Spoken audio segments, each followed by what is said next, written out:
Here's a basic punch combo for you kids. The jab, cross, uppercut.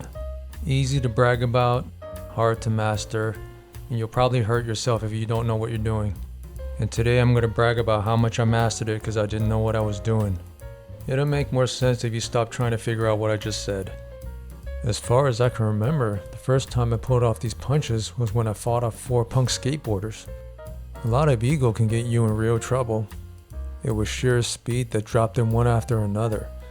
I was spamming this same combination of punches over and over, something I did repeatedly in my training, all because they called me a retarded ape. They can't assume my level of retarded. That kind of thing is personal to each one of us apes.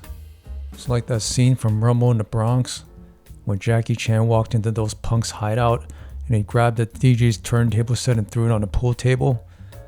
Then Tony comes out and fires a shot with his pistol. And at that point, Jackie should have made a mad dash. But instead, he opens his mouth and he says, "You got the guts! Drop the gun!" At that point, Tony could have smoked his ass right then and there. But no, Tony's a retarded ape and he just threw his gun away. Jackie should have just ran and grabbed the gun off the floor. He could have then just gathered all of the punks together and say something like, "You are all garbage!" Yeah, the whole scene was different levels of retarded. Except for the fight scene, that was pretty cool.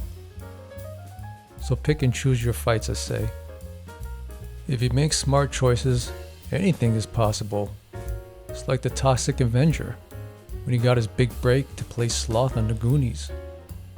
What an inspiration. You know, there are rumors that Jackie Chan will play the next Joker. This is a bold career move for such a legend, showing his broad range of acting. In the new Police Story, he cried a lot. Now he can fight a giant bat while laughing a lot. Hope he gets past the auditions. What an inspirational genius. And you know what the Toxic Avenger and Jackie Chan has in common? They could both throw uppercuts, and they both kind of look alike, except one is Chinese. Well, speaking of culture, that documentary for the Gang of Thrones was partly real, and the real parts were the dragons. Those creatures originated from an old village in China called Toisan.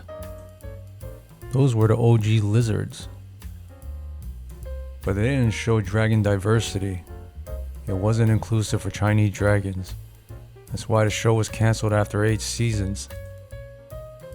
And they followed up with that spin-off series, The House of Dragons. Plenty of dragon diversity in that one. Combinations are beautiful, but do you know what the problem is with the jab cross hook combination? It knocks people out too fast. Well, all that power is coming from your hips and your shoulders. You torque and you twist, and that level of muscle is going to knock people out. I once met a serial killer. He invited me to his place, and he said, "I'd very much like to have you for dinner." Couldn't say no. It's free food. So when I showed up at his crummy apartment, he led me to the kitchen and attacked me from behind. Pulled off a jab cross uppercut, knocked his ass out cold. Then I went, "Oh no." Picked him up by the face and said, "Where's my dinner? I didn't eat all day, you cheapskate." So I just went home and ate cereal. So what did I learn? Learn not to trust too many people. I even met John Wicks in the streets of New York.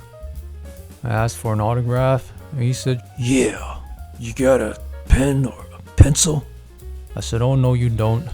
Stuck my pencil in my own neck. And then he goes, "Whoa, I'm not gonna try jab cross uppercut with that guy. Would have lost my pencil." Fighting in general sometimes gets too serious. You can't be going off on tangents all the time while you're in it, or you get into some weird trouble with apes you don't want to know. All I know is I gotta stay focused for an upcoming match. Some big person named Ludicrously Large Laquata. Legend says she folded a giant paper airplane and slingshot her way across Arizona, and she crashed into the mountains. And that's how the Grand Canyon was formed. Something about that seems exaggerated. I mean, how can a paper airplane carry a person that size?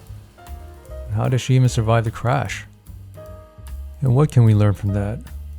Is that sometimes the smallest animal in the kingdom needs to make themselves 10 times bigger than they really are. Closing out, my gorilla homies. I'm gonna climb back into my tree now.